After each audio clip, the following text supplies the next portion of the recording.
Halo pemirsa Rumpinas Secret, happy weekend! Kasih sayang orang tua terhadap anaknya memang tidak bisa diukur dengan apapun ya pemirsa. Salah satunya seperti Sheila Marcia kepada Leticia, putri sulungnya nih. Gimana sih kolaborasi parenting Sheila bersama suaminya dan Anji Manji untuk Leticia? Oke, sudah bersama dengan Sheila Marcia. Ini kita mau lihat dulu yang terbaru adalah ucapan ulang tahun Sheila kepada Leticia yang sudah memasuki usia 15 tahun. Ada videonya, kita lihat yang berikut. Ini baru mulai loh ya. Aduh. Kamu sendiri lihat Ya. videomu itu gimana? Itu ungkapan hati aku banget sih buat dia. Karena aku tahu ketika kita udah punya anak, it's not all about us. Ketika kita melalui hal-hal sulit, pasti anak kita juga merasakan hal yang sama gitu. Jadi aku cuma pengen dia tahu kalau apapun yang dia laluin atau yang dia pernah lalui bersama aku dari dalam kandungan sampai saat ini, dia punya aku dan sekarang Dimas juga dan Papa Manjinya juga of course sekarang yang selalu mencintai dia, yang selalu support dia. Dan amazingly itu seperti berkat buat aku mempunyai Leticia karena dia adalah anak yang penurut. Nakalnya nakal normal gitu loh, Karos. Jadi nggak susah. Udah kayak ibunya dulu ya. No. I know how to handle her. Tapi cuma itu aja. Kuncinya tahu cara handle dia. Kalau nggak tahu cara handle dia, kalah semua mental semua gitu. So, kayak mungkin dia mini Mia, mini Sheila. Jadi Sheila tahu gimana cara handle dia. Gimana? Jadi dia cukup tahu punya pendirian Dengan dia. kasih. Dengan Dengan kasih. sayang, dia nggak bisa dikerasin, dia nggak bisa diancam-ancam. Kayak, oh kalau kayak gini ya udah ya, kayak gini aja, kayak gini aja. Nggak bisa. Dia tuh dikasih pengertian, dia tuh dikasih paham. Dia akan paham dan dia akan nurut, pasti. Kalaupun dia kayak misalnya fight back dulu ya, itu kan nggak apa-apa. Dia Ya. punya pemikiran dan kita sebagai orang tua tuh nggak boleh juga kayak kita merasa yang tahu segalanya. Kita harus berani sharing juga. Sharing dalam arti gini, oke kalau kamu punya pemikiran beda dari mama, kenapa bisa seperti itu? Jadi kita kayak lebih debat Diskusi ya. sehat, diskusi sehat. Sehingga dia bisa mikir dan akhirnya, oh ya mom, I think you're right, aku yang salah. Tapi kalaupun aku yang salah, aku tidak boleh gengsi untuk minta maaf sama dia. Jadi apa yang kita lakukan ke anak, itu yang akan mereka serap dan itu yang akan mereka ambil untuk mereka sendiri dan mereka akan apply ke dunia. Kita Dan lihat ke diri kita sendiri. komentar netizennya ya di video itu juga. Duh Leticia, kamu harus tahu mama kamu sangat besar perjuangannya terhadap kamu. Anti-anti netizen saksinya. Ah sedih lihat ini, ingat bagaimana Sheila berjuang bersama anaknya Leticia. Sehat-sehat semuanya, semoga rumah tangganya langgang terus. Seneng lihat kamu yang sekarang hidup lebih bahagia dan penuh cinta. Gue pengen nangis kalau ingat perjuangannya Sheila. Berikutnya ada lagi komentarnya. Iya. Seru nih kalau collab sama Leticia tertarik audisi idol nggak? Jadi banyak ini ya komentar. Ini kamu kalau mengingat ya ini umurmu dulu masih muda sekali 21 tahun, punya anak di tengah kamu yang juga masih bertumbuh sebagai Hamil 19, punya dia 20. iya. Hamil 19, punya dia 20. Dengan berbagai gunjang-ganjing pemberitaannya gitu. Tapi kehadiran dia dalam hidupmu pada saat itu? Tetap blessings dari awal. Dan berat memang, karena aku tahu itu adalah ya konsekuensi dari perbuatan aku. Tapi kan konsekuensinya itu adalah buat aku, karena aku percaya dari dulu aku selalu ngomong kok, aku percaya kalau Tuhan itu bisa mengubah kutuknya itu bukan Leticianya ya, tapi perbuatanku yang salah menjadi suatu berkat gitu. Dan berkatnya ini anakku gitu. Dan kan nggak mungkin dong bukan Tuhan yang ngasih Iya, anak betul. ke sini, masa yang lain gitu kan, nggak mungkin gitu. Jadi aku tahu bahwa oke, aku punya tanggung jawab di sini dan aku nggak mau sampai anak ini sama seperti aku, melalui sama yang seperti aku, dan I have to be better gitu. Jadi malah kayak kelima anakku ini kayak rem. Jadi kayak oh Tuhan, aku sebanyak itu butuh rem ya. Sampai butuh 5. Butuh 5 ya remnya gitu ya, nggak cukup 1. Kan ini tentang kamu ya, anak-anak sudah semakin besar, ya, Leticia udah memasuki usia puber sekarang gitu ya. Dan pemberitaan jejak digital tentang kamu tuh kan banyak. Betul. Kamu seterbuka apa? Kalau kamu tadi mengedepankan dialog gitu, Ya. seterbuka apa kamu cerita juga tentang sejarah kamu, sejarah Tidak ada yang tertutup. Tidak ada yang tertutup. Tidak ada Kamu yang cerita? tertutup. Aku cerita semua dari dia kecil dengan bahasa yang mungkin sesuai dengan umurnya sampai saat ini. Jadi makin terbuka, makin terbuka, makin terbuka. Jadi dia nggak kaget. Itu pertama. Kedua, aku punya suami yang sangat luar biasa, yang dia pernah memberikan waktu aku dengan Manji dan Leticia untuk berbicara bertiga. Oke. Jadi dia pergi sebentar, kebetulan dia juga ada kerjaan, oke. Jadi kita ditinggal di satu mall di Kuta bertiga. Dan di situ aku dan Manji dan Leticia cerita semuanya dari awal sampai akhir. Jadi kita mau gini, apapun yang dunia tahu tentang kami yang hanya kami yang tahu. Banyak yang tidak benar. Sekarang Leticia lebih kuat karena Leticia tahu apa yang sebenar-benarnya terjadi. Jadi ini berarti belum lama dong ya? Maksudnya udah ada Dimas tuh udah ya maksudnya beberapa tahun terakhir ini. Di usia berapa? Kapan sayang? Setahun kayaknya ya. Setahun ya? yang lalu ya. Momentumnya apa sampai dikhususkan ada I don't momen itu? know, feeling aja, hikmat aja bahwa aku rasa anak ini sudah remaja dan dia butuh tahu kebenaran dari kedua belah pihak. Dari gini loh, jadi nggak ya, dengar dari karena aku berita, juga nggak nggak dari tahu loh orang. dari sisinya Manji Iya. selama ini, ya kan? Kamu juga ada yang baru kamu Iya, tahu. kan dia kan juga punya perasaan. Iya, Dia kan ya gimana sulitnya dia juga. Aku kan waktu itu cuma kayak nuduh kayak oh dia gini. Namanya kan masih musuhan ya, Bo, gitu ya. Kalau musuhan kayaknya gak ada baik-baiknya gitu kan. Tapi ya di situ juga akhirnya aku oke, ternyata dia punya struggle dia sendiri. Di situ pun juga dia bisa melihat struggleku sendiri dan juga jadi anaknya di situ paham dan dia happy. Dan akhirnya aku minta izin juga sama suami, boleh kita foto bertiga hanya untuk Ya, untuk kenangannya simpanan Leticia. Leticia, tidak untuk di publik atau whatever, karena aku sangat menghargai suamiku dan mencintai suamiku sekarang. Tadi sebenarnya dia juga nggak masalah, but I just respect his feeling. Leticia gimana dia?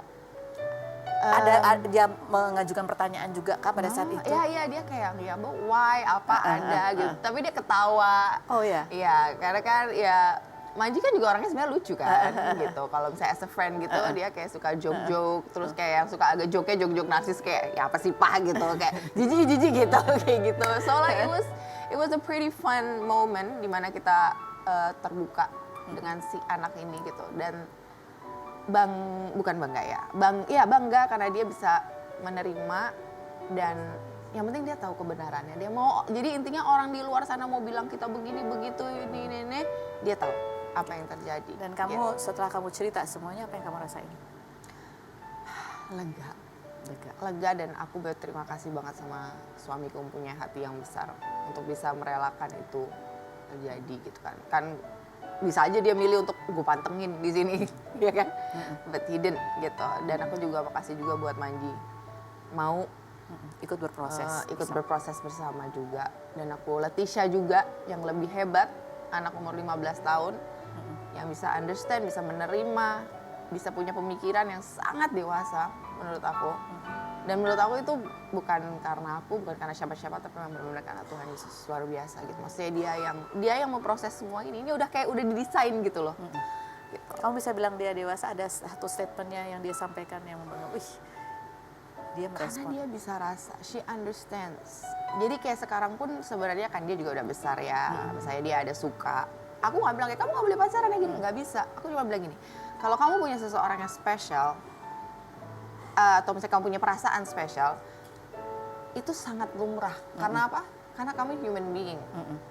Lawan terhadap lain jenis. That's perfect. But you know what? Kamu 15 tahun, kamu harus punya boundaries.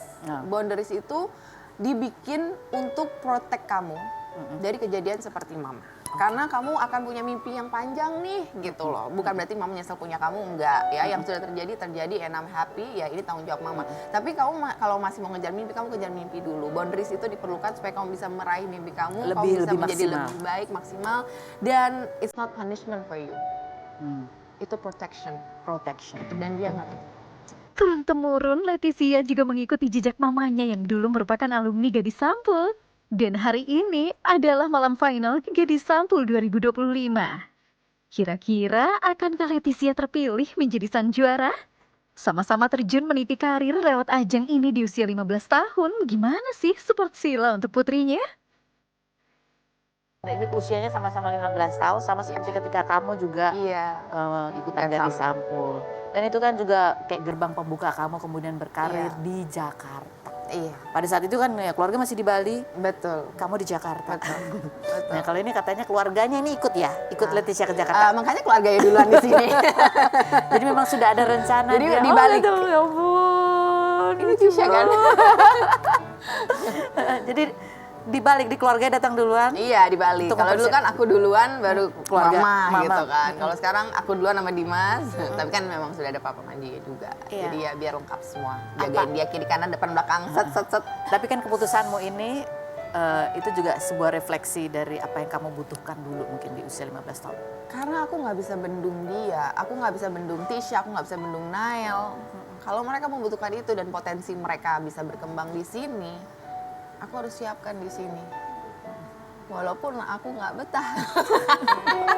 Aku mau balik Bali tapi nggak apa-apa. It's okay. Udah punya Dimas, aman. Oke. Aman guys, aman, Yes. aman. Jadi salah satu proteksimu adalah satu kamu bercerita, membuka dan supaya anak juga bisa belajar dari pengalaman kamu. Harus. Jadi aku kayak cheat code-nya gitu loh. Oke. Ya. Jangan gini nanti Iya. punya resiko gini gitu ya.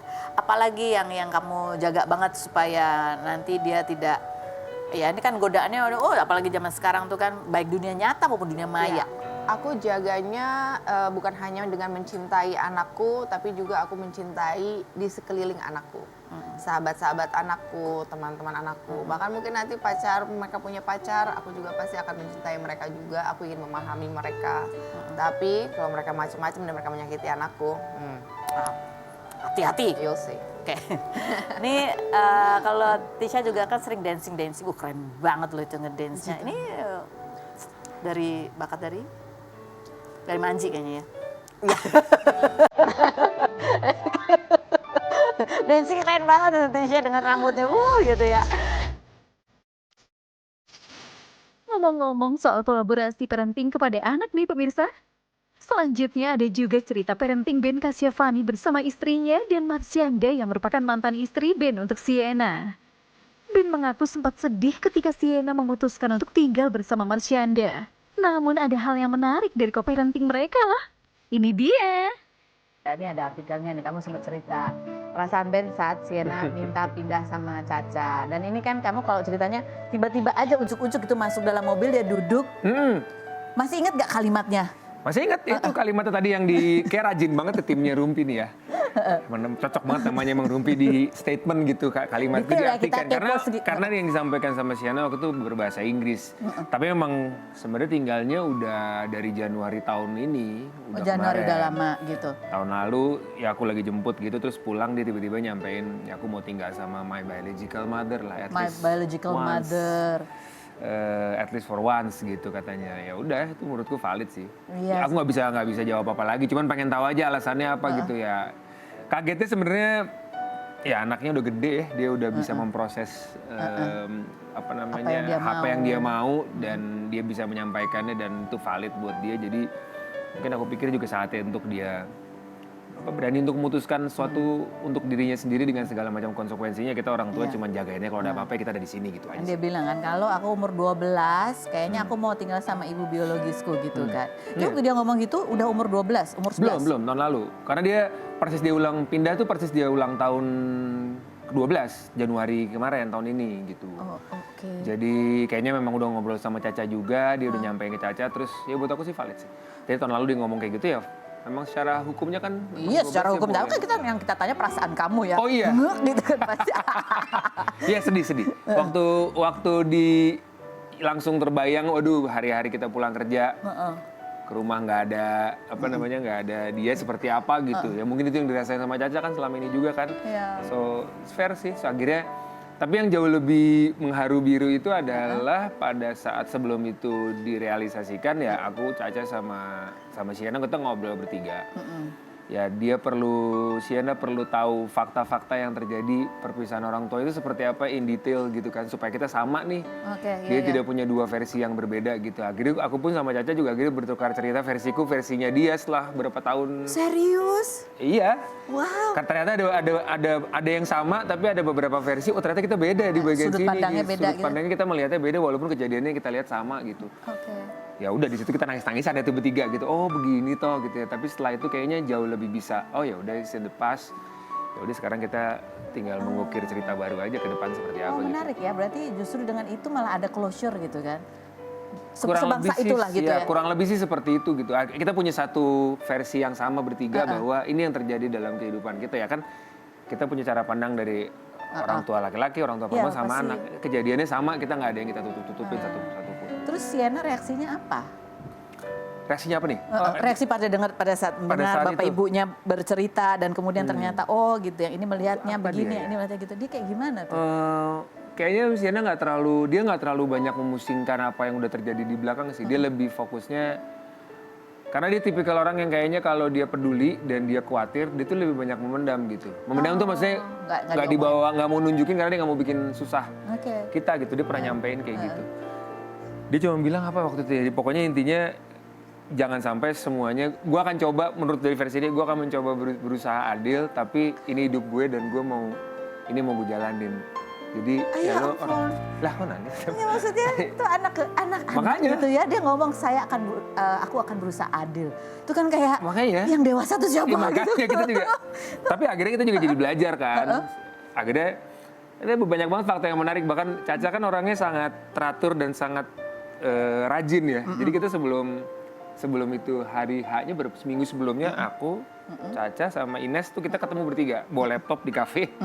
Kita bikin ground rules-nya nih.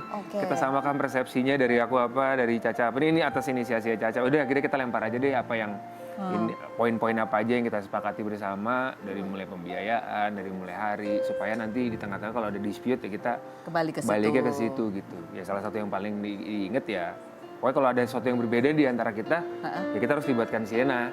Pendapatnya dia apa nih? Karena pada akhirnya kan semua kebutuhannya dia, baru akhirnya kita bernegosiasi gitu sih. Keren banget. So far masih bisa berjalan kan belum setahun ya. Iya. Tapi ya. Gimana coba hari pertama tanpa Sienna di rumah? Sebenarnya waktu hari pertamanya ya udah, karena dia juga waktu itu kan udah besar, udah banyak kegiatan di sekolah gitu. Terus mulai berasanya hari keberapa? Hari berasanya pulang kerja pertama dia nggak ada. Hari pertama masih biasa, hari kedua, hari ketiga kan biasanya kalau kita pulang kerja kan apa sih? Kita ngeliat anak kan paling kan. Kamarnya kosong. Tapi akhirnya jadi rutinitas juga sih buat aku. Kalau pulang walaupun dia nggak ada, buka Sempet aja agak sakit gitu, meriang-meriang gitu nggak sih, badan pegel-pegel? Jujur Li. Iya kita tahan ya. Ditahan ya. Tahan kan? Ditahan. Terus? Kangennya ininya ditahan gitu. Akhirnya ya kalau misalkan pulang kerja gitu biasanya buka lihat, oh anaknya nggak ada ya nggak apa-apa gitu. Tapi karena malah sejujurnya kalau boleh dibilang 1 tahun ini aku merasa jauh lebih dekat sama Sienna sekarang secara hati, walaupun secara fisik kita nggak terlalu sering bareng. Kebetulan sih sekarang 3 hari lagi di rumah nih, 2 hari ini lagi di rumah. Tapi dari secara hati aku ngerasa deket banget, jadi kekhawatiran itu pelan-pelan juga hilang gitu. Dia kalau ada apa-apa bisa tiba-tiba video call, nelpon, walaupun ujung-ujungnya minta transferin uang jajannya dia ya. Cuma kan kita orang tua laki-laki geeran lah kalau dicariin sama anak kan, mungkin anak perempuan yang udah cukup gede gitu. Jadi kamu ngerasa lebih secara hati jauh secara lebih hati jauh lebih dekat, jauh banget lebih dekat. Kok bisa? Nggak tahu, mungkin aku ngelihat apresiasi usahanya Sienna juga sih untuk oh ya bapak gue perlu gue temeni gini gitu. Cuman aku pun juga ngerubah caranya sama Sienna sih dalam hal Apa? berdiskusi kemauan-kemauannya dia. Sekarang aku sama dia ngelatih dia punya kemauan apa, Sampaikan. kerjain aja. Kalau ada yang berbeda sama aku biasa kasih tahu. Beda nih gue sama lo nih, kita beda. Tapi kalau ini valid buat lo dan lo ngerasa itu bener, ya udah kerjain, gue ada di sini. Ketika di awal-awal Ben dan Marsyanda baru saja berpisah, ternyata co-parenting mereka tidak semulus itu. Apalagi harus membagi waktu keduanya untuk Sienna. Kita mau sedikit flashback ya, ini kan awal-awal ketika ya kalian berpisah nih, dan Sienna kan tinggalnya akhirnya sama kamu gitu. Kalau flashback lagi kan kamu sempat bilang, ketika ini kamu bisa memahami itu perasaan Marsyanda ketika dia harus terpisah. Kondisi pada saat itu tuh Apa sih?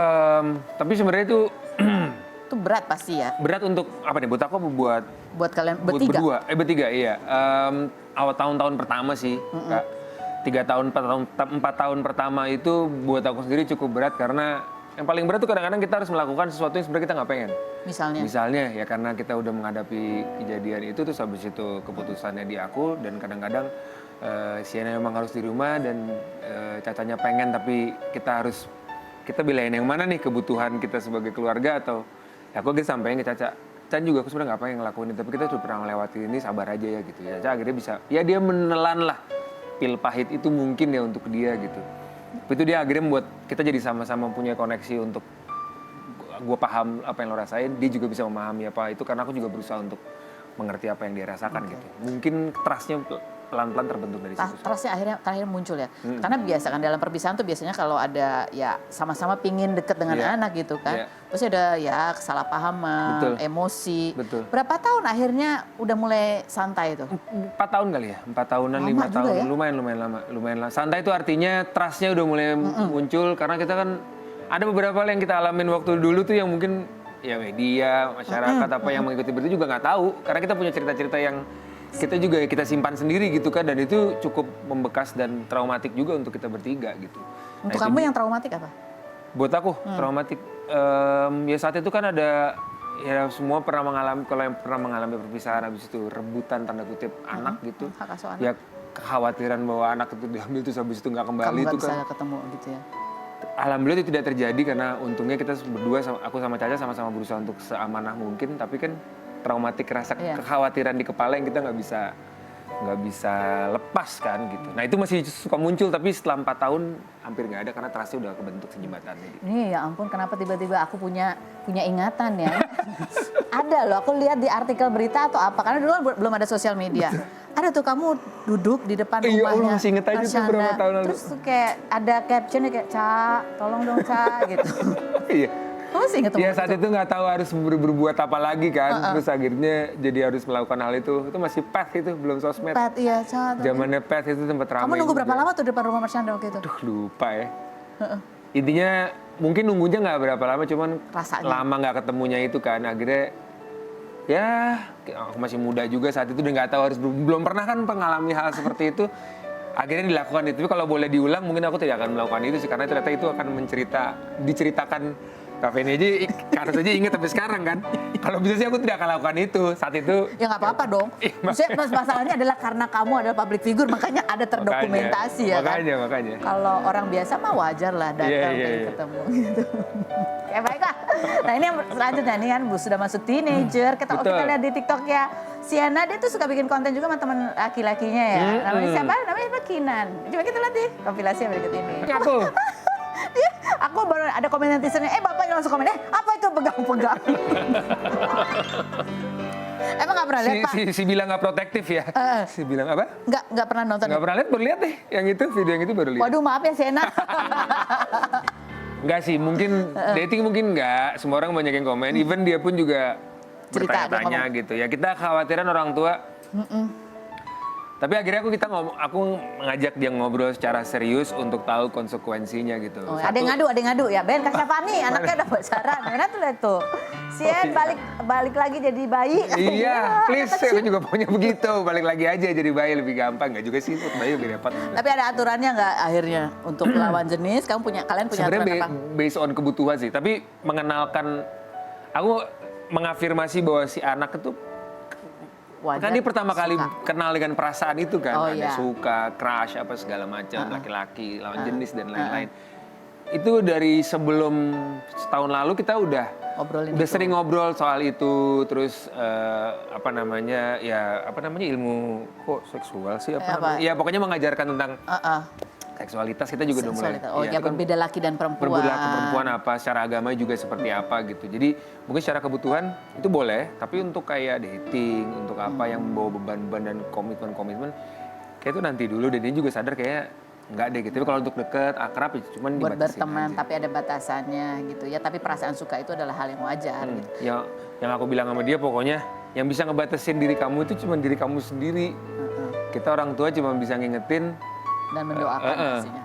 Tapi hal yang paling terburuk sama orang tua yang punya anak perempuan itu kalau anak perempuannya ini aku kasih tahu. Jadi itu buruk banget aku bilang gitu. Nah, itu akan mempersulit hidup kamu ke depan. Jadi kamu putuskan yang terbaik buat kamu gitu. Kita kan anak-anak kan pinter-pinter aja kan. Ngumpet lah apa gitu. Menghadapi anak yang beranjak remaja memang harus ada pendekatan khusus ya pemirsa. Setelah ini akan ada orang tua artis yang mendapat sanjungan dari netizen karena dianggap berhasil mendidik anaknya yang disebut-sebut cowok green flag. Tetap di Room No Secret ya.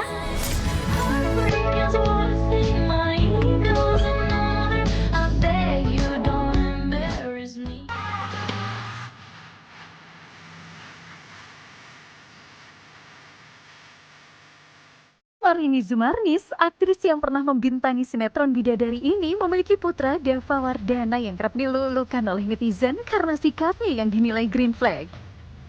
Salah satunya saat ia membuat kado spesial untuk sang kekasih Ariel Tatum. Terus dia so sweet banget, yang netizen tuh juga kayak, ya ampun ini cowok green flag banget ya. Karena waktu Ariel ulang tahun, terus Dava bikin kontennya dia, bagaimana cara dia tuh bikin gitu hadiahnya. Coba kita lihat cuplikan videonya berikut ini. But, meleleh gak sih? Coba kita lihat komentar netizen bunyinya ya. Aduh, lelaki romantis dan full effort. Tumbuh dari keluarga yang harmonis dan tangki cintanya penuh. Selamat Ibu Peri, kamu membesarkan lelaki green flag. Effortnya itu loh, sweet banget, cepet-cepetlah berlabuh. Mas Dava, kamu kenapa sih bisa se-green ini? Katanya gitu. Ada lagi apa enggak? Dia bisa beli emas, berlian, dan brand ternama. Tapi lebih memilih sesuatu yang lebih dan pasti akan selalu dikenang. Ya kan cantik, itu ngetek ke Ariel Tatum. Oh iya, selamat ya. Terus berkarya dengan positive vibes gitu. Dava anak Ibu Peri, manis sekali. Handcraft loh, dia jarang banget ada cowok yang mau babikinin kayak gini. Pas pasangannya super cool katanya gitu. Iya, dia tuh apa-apa emang suatu nggak yang gampang, simple gitu. Dia enggak. Yang waktu bapaknya ulang tahun yang ke-50 aja, dia bikinin tuh semua foto-foto. Dia bikin, dicetakin. Terus dia panggil temennya, dia bikin sesuatu kado buat bapaknya. Terus aku juga kalau ulang tahun tuh, dia bikinin bunga dari Lego, bikin bunga. Terus aku bilang, bunga, ternyata di dalam bunganya itu ada emasnya, ada gitu loh. Jadi beda kalau bapaknya zaman dulu. Oh, bapaknya gitu. kayak gitu? Bapaknya jadi enggak. bukan yang ditiru bukan bapaknya ya? Tapi memang kan Dava kan tuh sekolahnya kan di luar kan. Nah terus kayak temen-temennya Dava tuh kalau datang ke kita, misalnya dia kan dari beberapa negara tuh temen-temennya dia kan. Terus kalau misalnya kasih kartu, terus kasih thank you, kasih apa tuh kayaknya touchy banget gitu loh. Terus kayak misalnya ada bunga, terus misalnya dia nginep di rumah, terus dia rasa terima kasihnya tuh sampai temennya Dava kan ada orang Amerika, orang apa, dia udah sekolah di Singapura kan. Terus temen-temennya itu kalau kasih kita tuh sesuatu, terima kasih dia bikin, terus mereka ada tulisannya gitu loh. Jadi itu emang kayak habitnya, Kayaknya habit. teman-temannya segengnya itu begitu? Atau mungkin dari kecil Dava begitu, enggak? Dia dari kecil sih, dari kecil terus dia ditambah lagi dengan lingkungannya jadi nambah gitu. Jadi dia tuh nggak misalnya ngasih hadiah kayak misalnya cuman ini aja tuh dia pengen sesuatu tuh yang dikenang, terus dia juga ada effortnya di situ. Ada effort. Jadi bukan cuma sekedar bikin, tapi ada apanya? Kadang-kadang suka ada kejutan. Ngasih Iya, kadonya kejutan. ada ininya juga. Ada paradenya dulu nggak? Gitu nggak? Terus ya kalau misalnya ulang tahun gitu, dia tuh kan nggak suka kalau ulang tahun tuh kayaknya foya-foya besar gitu. Kayak misalnya berapa tahun yang lalu dia tuh ulang tahun, dia pergi ke tempat anak-anak yang berkebutuhan khusus, terus dia potongin rambut semuanya. Susit banget sih. Terus dia nanti insya Allah dia pengen bikin juga ulang tahunnya tuh donor darah gitu. Memang gak salah ya netizen menyanjung sikap manisnya Dava. Bukan hanya ke orang-orang terdekat saja ia bersikap manis dan penuh usaha, namun untuk orang-orang yang lebih membutuhkan juga. Seperti yang dibilang mamanya, merayakan ulang tahun ke-27, Dava memilih untuk donor darah dan ada perayaan sederhana lain bersama Ariel Tatum serta keluarganya. Gitu. Jadi dia tuh tipikal emang sesuatu pengen ada yang bisa bermanfaat. Jadi bentuknya bukan sekedar uang, bukan sekedar benda yang mahal harganya, tapi dalam bentuk perhatian yang lebih apa ya, lebih personal gitu Lagi jatuhnya ya. personal, betul. Iki bisa punya anak kayak gitu. Itu Bu gimana waktu kecilnya dulu? Pasti kan dia lihat contoh dong. Ya kalau aku sih selalu seneng ya, kayak empati, terus kayak misalnya ngajarin kayak, Dav, ada saudara kita nih lagi susah, terus tolong Dava itu ya. Apalagi kan kayak misalnya sekarang ini kan Dava udah punya penghasilan sendiri kan. Jadi aku suka bilang, Dav, tolong ini ditolong ya keluarga dari sini, tolong gitu. Jadi dia bisa ada rasa empatinya. Gimana ya jawaban Marini kalau ditanya soal kekasih putranya? Apakah ini Ariel Tatum banget atau bukan? Ini tipe Ariel Tatum banget atau bukan? Suka ngechat, mungkin ngechat kamu, nanya kabar kamu. Sometimes. Suka curhat kalau misalnya lagi berantem sama Dava? Enggak. Belum kali. Belum ya? Atau Dava yang mau disering cerita? Dava cerita. Nah sekarang gini ya, Dava itu kan dia tahu lah mamahnya nih kan lagi usia-usia di mana lagi cemas atau apa ya kan, kita kan. Jadi dia tahu nih mana-mana yang bisa bicara sama aku, mana-mana bisa sama bapaknya. Jadi dia udah bisa tahu, makin dewasa kan anak bisa tahu bisa ya, milih gitu. ya. Bisa filter gitu. Ariel Tatum suka kirim-kirim makanan nggak? Suka. Dan aku juga, aku kan hobi masak kan, aku hobi masak gitu. Jadi kalau misalnya aku bikin sesuatu, aku tuh bikin aja sesuatu gitu. Bikin sesuatu, udah kan aku hobi masak banget kan. Nah kalau Ariel tuh emang anaknya tuh kan seni ya. Jadi kalau misalnya dia bikin yogurt aja atau bikin apa tuh dikasih bunga-bunga apa-apa. Terus lemon. Berdua itu ya? Terus penuh dengan ini ya, prakarya gitu ya? Iya, prakarya. I see. Jadi kayak dia bikin lemon terus ada itunya tuh aku ini banget, surprise banget gitu. Aduh lucu banget ya. Jadi kita makan di atas lemonnya itu, jadi wadahnya tuh lemon, jadi kita makan di situ. Oh, nanti jadi pengen nyobain. Beranjak ke keluarga Aji Darmaji atau kerap disapa Bang Idung, suami mendiang Po Alpa ini pada sidang permohonan penetapan ahli waris mengabarkan bahwa Shirley putri sulung almarhumah Po Alpa menghilang, namun Shirley sempat membuat instastory di dalam mobil dengan tulisan yang jauh pokoknya. Baik, kita sudah bersama dengan Bang Idung ya. Apa kabar Bang Idung? Sehat ya? Baik, Ini kita mau lihat lagi langsung ada ceritanya nih, kemarin sempat ramai. Kronologi anak Po Alpa kabur dari rumah jelang penetapan ahli waris. Ya, ini adalah putri pertamanya, Shirley, usianya sudah 20 tahun ya. Bang kan katanya 3 hari katanya nggak pulang. Shirley itu sebenarnya tinggalnya di mana sih sama Bang Idung? Bareng sama saya. Oh, Bang Idung juga. Iya. Jadi 3 hari dia nggak pulang, 3 nggak hari. ngabarin. Sekarang udah mulai ngabarin nih, katanya kami manggil Abi, tenang aja aku di tempat temen kayak gitu. Jangan cari dulu katanya gitu. Mungkin ya saya kan maksudnya ini anak udah dewasa Kak. Maksudnya dia berpikir secara apa kita belum tahu nih gitu, apa penyebabnya kita belum tanya karena kan saya belum face to face untuk bertemu. Jadi belum ngobrol. Tapi sekarang dia di mana Shirley ini? Katanya di WA terakhir tempat temennya. Jadi masih belum pulang juga, tapi dia udah ngabarin dia ada di mana. Iya, gitu. udah ngabarin. Nah, ini kan sebelum yang ini kan emang penetapan ahli waris itu kan harus datang ke pengadilan. Dia kan sebenarnya udah tahu kan jadwalnya, udah dikasih tahu. Tiba-tiba dia nggak ada gitu. Nah, sebelum-sebelumnya tuh Shirley kalau pergi emang nggak pernah pamit kan? Pasti saling pamit. pasti. Kecuali hari itu aja. Gimana pun si Shirley ini menghargai orang tuanya, patuh sama orang tua, anak yang baik kok, kayak gitu. Nah kan Bang Idung udah nyari-nyari nih sampai akhirnya kemarin di pengadilan sempat ngobrol gitu ya. Ini juga sempat ada postingannya Shirley di tanggal itu, tanggal 11 pada saat penetapan ahli waris di pengadilan. Ini tulisannya gini, yang jauh pokoknya katanya gitu. Mungkin ya untuk saat ini saya nggak tahu nih secara ada problem apa kayak gitu kan. Kita belum ngobrol kan, belum ketemu, cuman kalau WA udah jangan tenang aja, aku baik-baik aja. Sebelumnya Bang Idung sudah mengkomunikasikan kepada Shirley bahwa hal warisan ini harus segera diurus dan penting untuk administrasi juga. Dan sebenarnya apa alasan Shirley menghilang pada saat sidang penetapan ahli waris?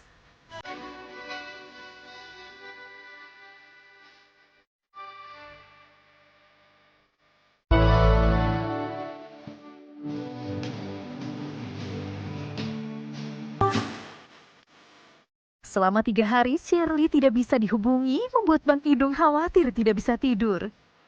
Lalu seperti apa tanggapan Bang Idung mengenai kakak mendiang Po Alpa yang tahu Shirley menghilang malah dari wartawan? Nggak, ini kan masalah ya, memang kalau soal ini kan harus cepat diurus ya. Iya, harus gerakan kan. Terjadi kesalahpahaman soal warisan ini.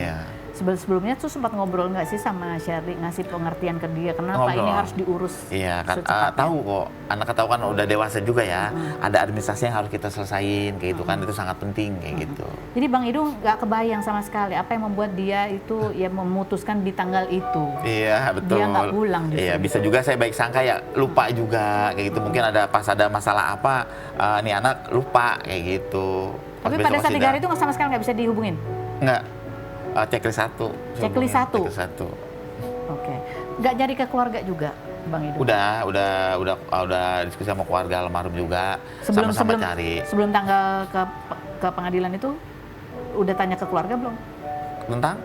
Shirley di mana gitu? Oh, udah. Nanya-nanya ke keluarga. Iya nanya. kayak Soalnya gitu kan kemarin ada statement juga ya dari kakaknya Po Iya, Alpa nanya. yang bilang katanya kakaknya Po Alpa malah ngerasa lah tahu Shirley nggak pulang dari wartawan gitu. Kenapa nggak Iya. tanya ke dia? Pas nggak ada saya tanya, mungkin kali di Ciganjur kan, dia juga nggak tahu kayak gitu. Ya tapi hubungannya baik-baik aja sih, kayak gitu ditanyakan hubungannya baik-baik aja kayak Mau gitu. tanya hubungan? Iya. Aku belum nanya hubungan padahal. Aku belum nanya. Waktu itu nanya keluarga nggak? Keluarga yang lain? Keluarga yang lain. Buat nyari Shirley waktu itu? Ditanya. Sempet nanya? Sempet nanya, kayak gitu kan, ini di mana atau di rumah saudara yang lain kan, kayak gitu. Nggak Bang, ini waktu Shirley nggak pulang 3 hari ini kan anak perempuan ya? Nggak ada rasa panik, takut Iya apa? panik lah kan, sampai enggak merasa panik ya kehilangan anak ya kan, sampai saya nggak bisa tidur, sampai tidur. Pas ada kabar tuh hati udah besar, wah alhamdulillah ada kabar, Bi, tenang aja, aku baik-baik aja kayak gitu. Dia ngabarinnya kapan tuh akhirnya? Setelah adiknya masuk ke rumah sakit, si kembar. Oh, si kembar masuk ke rumah sakit. Jadi kan ini kan ke pengadilan tanggal 11. Iya. Si kembar masuk ke rumah sakit Si tanggal kembar berapa? masuk di hari Kamis malam Jumat. Malam Jumat. Iya. Sakit dua-duanya nih sakit. Dua-duanya kalau si kembar kan satu sakit pasti satu ikut. Sakit juga. Gitu. Terus akhirnya dibawa ke rumah sakit. Rawat Kak. 3 hari 4 malam. 3 hari 4 3 malam. hari 4 malam. Oke. Jadi di situ apa? Bang Idu ngabarin ke Shirley kalau adanya sakit atau tiba-tiba aja dia? Tiba-tiba mungkin ini ya kali ya, ini apa susnya apa kayak gitu kan, kalau saya kan belum komunikasi nih, jawabannya itu aja udah simpel. Cuma simpel, Iya, pendek-pendek aja. iya jangan apa aku baik-baik aja gitu.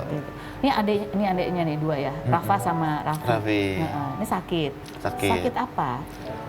Flu demam aja. Flu demam. Tapi Cuma saya nggak mau dirawat. berani ngambil resiko kan, ya udah dirawat kan lebih hati lebih enak kan, karena kan agak cengeng nih pas di rumah kayak gitu.